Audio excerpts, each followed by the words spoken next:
সুপ্রিয় ছাত্রছাত্রীবৃন্দ, তোমাদের সকলকে তৃতীয় শুভেচ্ছা জানিয়ে আজকে আর একটা টপিক নিয়ে আলোচনা করতে যাচ্ছি। আজকের টপিকটা হলো মেকিং সেন্টেন্স উইথ অ্যান্টোনিম।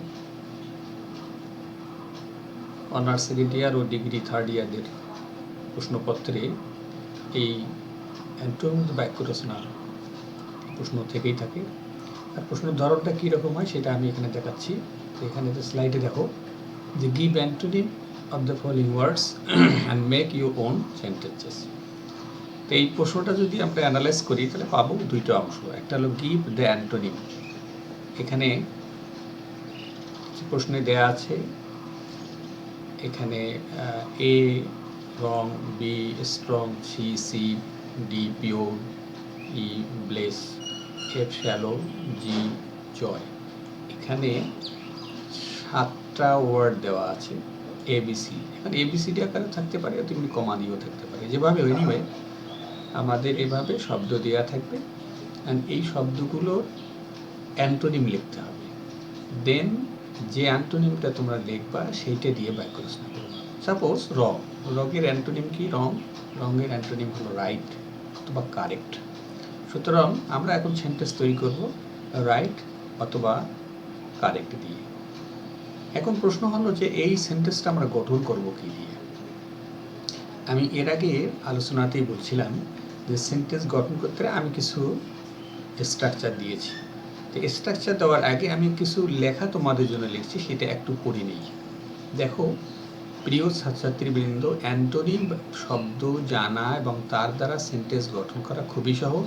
তবে অ্যান্টোনিম দ্বারা সেন্টেন্স গঠনের পূর্বে শব্দটি নাউন অথবা ভার্ব অথবা অ্যাডজেক্টিভ অথবা অ্যাডভার্ব কিনা সেটা নিশ্চিত হতে হবে। সুতরাং আমাদের যে এই শব্দ দেওয়া আছে, একটা হলো রং, একটা হলো স্ট্রং, একটা চিপ, একটা পিওর বা ব্লেস, শ্যালো এবং জয়, এই শব্দগুলো এগুলো নাউন না অ্যাডজেক্টিভ না ভার্ব আর অ্যাডভার্ব, এই 4টা জিনিস। একটা হলো নাউন, ভার্ব, অ্যাডজেক্টিভ, অ্যাডভার্ব, এই 4টা কোনটা এটা আগে নিশ্চিত হবে।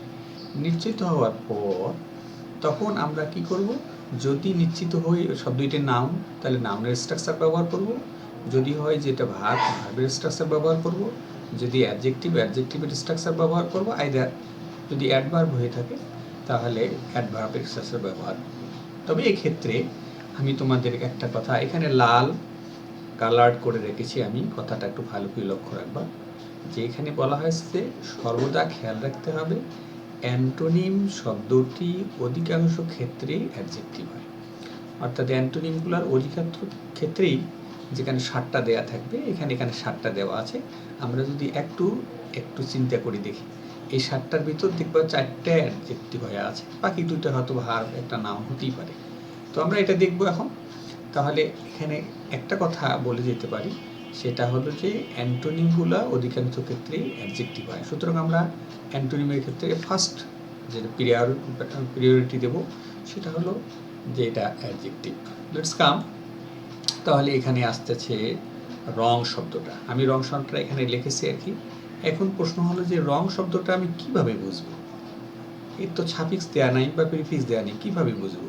যদি অ্যাডজেক্টিভের সাফিক্সগুলো দেওয়া থাকতো, এই যেখানে নাউনের সাফিক্স সেটাও নাই, আবার দেখি যেখানে অ্যাডজেক্টিভের যে সাফিক্সগুলো আমি লিখেছি সেটাও দেওয়া নেই। সুতরাং how can I detect that this is verb or adjective or adverb?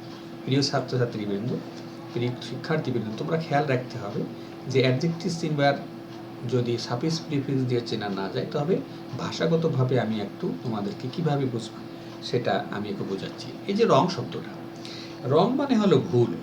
তাহলে ভুলের পরে একটা নাউন যদি বসাই, ভুল উত্তর, ভুল ঠিকানা, ভুল অ্যাড্রেস, ভুল এরকম ভুল, তাহলে এই যে ভুল শব্দটা বা রং শব্দটা, রং অ্যান্সার, রং কনসেপশন, রং ডিরেকশন।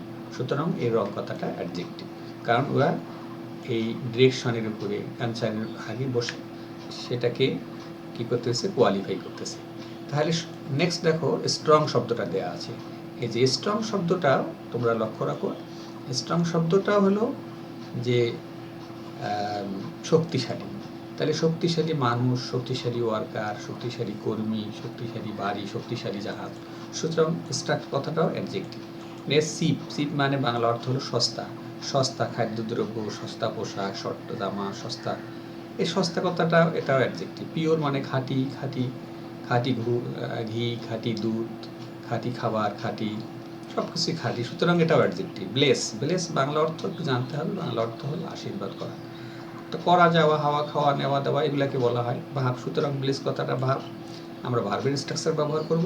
তারপর শ্যালো মানে হলো অগভীর, অগভীর নলকূপ, অগভীর মেশিন, অগভীর জ্ঞান, সুতরাং শ্যালো কথাটাও অ্যাডজেক্টিভ। নেক্সট আসো জয়, জয় মানে আনন্দ, আনন্দ, আনন্দ মানে তো নাও আনন্দ ওটা। যাক, আমরা কীভাবে লিখব আসি। তাহলে প্রথম কাজ গিভ দ্য অ্যান্টোনিম। এখন আমরা রঙের অ্যান্টোনিম হলো রাইট, RIGHT রাইট, অথবা আমরা এটাকে কারেক্টও লিখতে পারি, CORRECT কারেক্ট। সো আমি এই রঙের অ্যান্টোনিম দিলাম। এখন আমার নেক্সট কাজ কি দেখো, নেক্সট কাজ হলো মেক ইউর ওন সেন্টেন্স। কীভাবে সেন্টেন্স গঠন করব? আমি তোমাদের এখানে বলেছিলাম যে এইখানে আমি স্ট্রাকচার দিয়েছি নাউনের ক্ষেত্রে অ্যাডজেক্টিভ। অ্যাডজেক্টিভের স্ট্রাকচার যেহেতু অধিকাংশ অ্যাডজেক্টিভ হয়, সুতরাং অ্যাডজেক্টিভের কয়েকটা দিয়েছি, আমরা একটু লক্ষ্য রাখবো। তো এখানে রং আমরা এটা নিতে পারি, এই যে এইটা নিতে পারি, এই স্ট্রাকচারটা দেখো, আমি এটা কপি করলাম, কপি করে আমি এখানে গেলাম, তো এখানে কপি করে কপিটা করে এখানে আমি এর আগের লেকচারে আমি শিখাইছি যে তোমরা সবসময় এই ট্রান্সলেশন যেটা করবা সেটা নিচে দিবা, এই নিচে দেওয়া যাবে, এখানে আমি একটা সমান সমান দিলাম। আচ্ছা, তাহলে ইট ইজ এ, আচ্ছা আর একটা কথা বলছিলাম তোমাদের কিনা, যে যেটা তোমরা অ্যান্টোনিম লিখবা সেইটা দিয়ে বাক্য রচনা করতে হবে। তারপরে অ্যান্টোনিম কি লিখছি? রাইট, আমি রাইট দিয়ে বাক্য রচনা করতে পারি, অথবা আমি কারেক্ট দিয়ে অ্যান্সার করতে পারি। তাহলে আমি কারেক্টটা নিলাম, তাহলে ইট ইজ এ কারেক্ট, কারেক্ট পর্যন্ত, তাহলে আমার এটা হয়ে গেল, অ্যাডজেক্টিভ বসলাম। এখন প্রশ্ন হলো নাউনটা কীভাবে পাবো? তাহলে নাউনটা পাওয়ার ক্ষেত্রে আমি একটা কৌশল শিখাই দিয়েছি। দেখো এখানে অ্যাডজেক্টিভ, তো এইখানে একটা কথা বলা আছে, অ্যাডজেক্টিভের দ্বারা বাক্য গঠনের জন্য প্রযোজ্য, এখানে আমাদের জগলাগুলো আমার উঠে নেই, এখানে ফোনটির কারণে, যাই হোক, তো নাউন দেখে নিতে হবে। তো ব্যক্তির ক্ষেত্রে নাউন আমরা worker, person, student, teacher, leader দিতে পারি। কাজের ক্ষেত্রে job, task, work, function, business দিতে পারি। আরেকটা হলো বিষয়ের ক্ষেত্রে ম্যাটার, অ্যাফেয়ার, ইস্যু দিতে পারি। ব্যবহারের ক্ষেত্রে এগুলো দিতে পারি, একটু খেয়াল করে নেবা। তা আমাদের এখানে ব্যাপারটা আছে যেহেতু রং, তো রং আমরা এখানে এখানে আইডিয়া হতে পারে, এখানে অ্যান্সার হতে পারে, ANSWER অ্যান্সার, তো এখানে আমরা অ্যান্সার দিতে পারি। তো যাই হোক, আসি আমরা তাহলে এখানে, তাহলে ইট ইজ এ কারেক্ট, আমরা অ্যান্সার, ANSWER অ্যান্সার, তাহলে দিয়ে ফুল স্টপ দিলাম, তাহলে নামটা বসালাম, একটা সেন্টেন্স গঠন হয়ে গেল। তোমরা ইচ্ছা করলে এখানে কারেক্ট শব্দটা এটাও ব্যবহার করতে পারো। আমি তোমাদের সুবিধার্থে এটা দিয়ে একটা বাক্য রচনা করিনি, আমি এটাই কপি করে নিলাম, কপি করে নিচে পেস্ট করলাম, পেস্ট করে এটা ইট is A,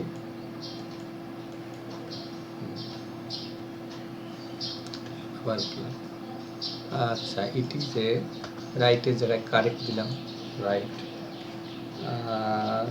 IGST right, right, correct না দিয়ে রাইট, অ্যান্সার ওখানে না দিয়ে আমরা দিলাম আইডিয়া, দিলাম আইডিয়া, IDEA, আইডিয়া, আমরা আইডিয়া ব্যবহার করলাম, এই তো এটা অ্যান্সার।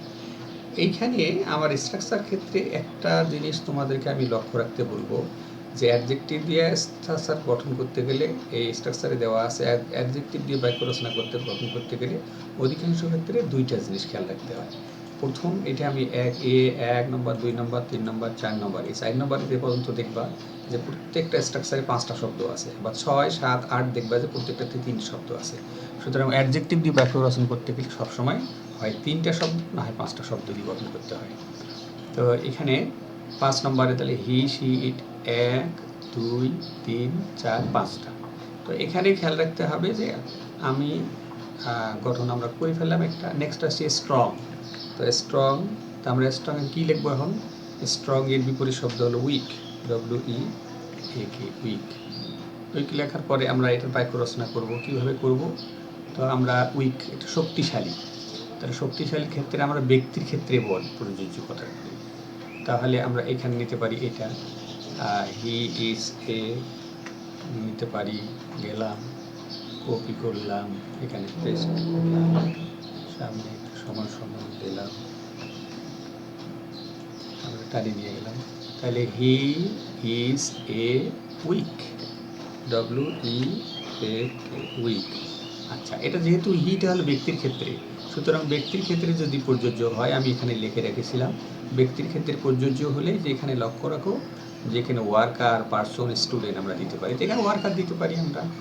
তাহলে দিলাম he is a weak person, PERSON, person, then একটা ফুল স্টপ দিলাম। এটা হয়ে গেল একটা সেন্টেন্স গঠন। এরপরে আমরা আসবো সিপ। সিপের চিপ, চিপ মানে হলো সস্তা, বিপরীত শব্দ হলো কস্টলি, COSTLY, কস্টলি। এখন আমরা বাক্য রচনা করতে পারি একটা স্ট্রাকচার। তাহলে ইট ইজ এ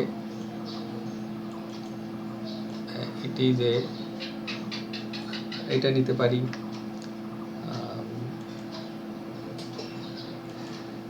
আমরা নিলাম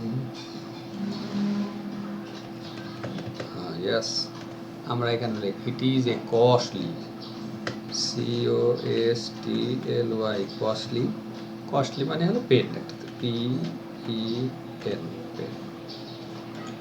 ইট is a costly pen. So এভাবে সিম্পল সেন্টেন্স এবং ছোট্ট ছোট্ট সেন্টেন্স 5টা দেখো শিক্ষার্থীবৃন্দ, দেখো এখানে 1 2 3 4 5, 1 2 3 4 5, 1 2 3 4 5, 1 2 3 4 5টা করে শব্দ আছে। আবার পিওর, পিওরের বিপরীত শব্দ হলো ইমপিওর, PURE, ইমপিওর। বাক্য রচনা আমরা একটা করে নিই, কীভাবে করব। তো আমরা আরেকটা স্ট্রাকচার ব্যবহার করি। আর একটা কথা খেয়াল রাখতে হবে, তোমরা একটা স্ট্রাকচার বারবার ব্যবহার করো, তোমাদের সেন্টেন্স তো লিখতে হবে 5টা, তোমরা একটা স্ট্রাকচার বারবার ব্যবহার করবা না। সুতরাং 3টা স্ট্রাকচার ভালো করে খেয়াল রাখতে হবে। তাহলে আমি নিচে দিলাম, নিচে দিলাম, তাহলে একটু বেশি করবো এখানে, আমরা এখানে পেস্ট করব। এখানে কি পেস্ট করব, এটা ইট সিমস টু বি, একেবারে খুবই যে IMPURE, full stop, it seems to be impure. আর একটা করলাম। এরপরে দেখো এখানে আমি 4টা সেন্টেন্স লিখলাম, 4টা স্ট্রাকচার ব্যবহার করলাম। The structure is very easy এবং শর্ট।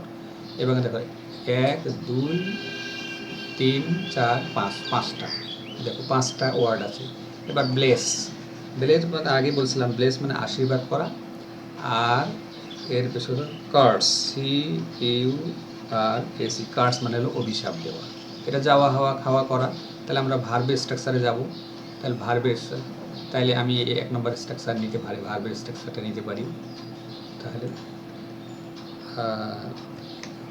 দিলাম ভার্বের স্ট্রাকচারটা এখানে পেস্ট করলাম, নিচে এই যে এখানে সমান সমান দিলাম নিশ্চয়। তাহলে স্ট্রাকচারটা, ভার্বের স্ট্রাকচারটা ব্যবহার, আই ক্যান নট, তারপর এখানে ভার্বটা কি, ভার্ব হলো কার্স, CURSE, কার্স। এখানে ইটের কথাটা, এই যে ইট কথাটা আমি অধিকাংশ ক্ষেত্রে ব্যবহার করছি। ইট তোমার লক্ষ্য রাখো, এই যে I can not, verb it, সব প্রত্যেকটা শেষে কিন্তু ভার্ব আছে এবং ইট আছে। ভার্ব মানে যে ভার্বটা তৈরি করছে সেই ভার্বটা। ইট মানে হলো ইটের পরিবর্তে হিম দিতে পারো, হার্ট দিতে পারো, ইউ দিতে পারো, দ্য পিকচার দিতে পারো, দ্য ইনসিডেন্ট দিতে পারো, রুম দিতে পারো, স্টোরি দিতে পারো, দ্য প্লেস দিতে পারো, দ্য ফ্লাওয়ার দেয়। যখন বস্তু হবে তখন সামনে দি বসাবা, আর যদি না হয় প্রণাম বসাও। তাহলে এই প্রণাম কথাটা, এই 3টে প্রণাম বারবার খেয়াল রাখতে হবে। তাহলে আই ক্যানট লা হিম দিলাম, কার্স হিম আমরা গঠন করে দিলাম, I can not curse him, HIM। তাহলে আমরা আর একটা গঠন করে দিলাম। নেক্সট আসো আমরা শ্যালো। শ্যালো মানে হলো গভীর, অগভীর। তো অগভীর বিপরীত শব্দ হলো গভীর। গভীর মানে তো আমরা জানি সবাই, ডিপ। তাহলে ডিপ দিয়ে বাক্য রচনা করি আমরা একটা, এইটাই নেই, ইট ইজ দিয়া, এইটাই একটা বাক্য রচনা করি, এটাই নেই। ডিপ দিয়ে বাক্য রচনা করলাম একটা, সেটা হলো এইটাই দেখলাম, এই তো it is a deep, DEEP, deep, deep tubewell দিতে পারি, TUBE, deep well, deep tubewell, it is a deep tubewell. আচ্ছা, ডিপ টিউবওয়েল, ডিপ আইডিয়াও দিতে পারো, it is a deep idea, deep idea. এরপরে হলো জয়, জয় কথাটার নাউন অলরেডি আমি বলছিলাম। আর জয় সরো, SORROW, সরো। আচ্ছা, তারপরে হলো ছরস, আমার নাউনের আমরা নাউনের এখানে স্ট্রাকচার দিই, হি হ্যাজ নো সরো, আমরা এটাই দিলাম, প্রথমটাই লিখলাম। ওকে, আসলাম, ব্যবহার করলাম, এইটা শুরু দিলাম, এখানে পেস্ট করলাম, এরপর এটা দিলাম, হি হ্যাজ নো সরো, SORROW, সরো। তো এই যে এখানে আমি লিখলাম। দেখো প্রিয় শিক্ষার্থীবৃন্দ, আমি আমার দেওয়া এখানে 7টি শব্দ আছে, 7টি শব্দ দিয়ে বাক্য রচনা করলাম, যেটা আমি বললাম তোমাদেরকে যে অধিকাংশ ক্ষেত্রে এই তোমাদের অ্যান্টোনিম সিনোনিমের ক্ষেত্রে অধিকাংশ ক্ষেত্রে তোমাদের হয় এখানে এটা অ্যাডজেক্টিভ। আমি এখানে দেখালাম A নম্বরটা অ্যাডজেক্টিভ, B নম্বর অ্যাডজেক্টিভ, C নম্বর অ্যাডজেক্টিভ, D নম্বর অ্যাডজেক্টিভ এবং F number adjective. That is out of 7 there are 5 adjective, 1 verb and 1 noun. And how to make a sentence আমি এই তোমাদের স্ট্রাকচার শিখাইছি, স্ট্রাকচারের সাহায্যে আমি গঠন করলাম সেন্টেন্সগুলো অত্যন্ত প্রাঞ্জল, খুব ভালো লাগছে। তো এইভাবে ছোটো ছোটো সেন্টেন্স গঠন করতে জাস্ট পাস করার ক্ষেত্রে এইরকম ছোটো সেন্টেন্সগুলো ছাড়াও খুব প্লিস্ট হবে, নিজে করতে লাগবে। আর এই ক্লাসগুলো লেকচারগুলো ফলো করবা, আশা করি তোমরা বুঝতে পারবে। আমি নেক্সট আরেকটা প্রসঙ্গ নিয়ে পরবর্তী ভিডিও তোমাদের দেব। আমরা ততক্ষণ পর্যন্ত বাদে সবার সুস্বাস্থ্য, সবাই ভালো কামনা করে আমার লেকচার এখানে শেষ করছি। তোমরা ভালো থাকো, সুস্থ থাকো এবং ঈদের পূর্বে রইল ঈদ শুভেচ্ছা। ধন্যবাদ।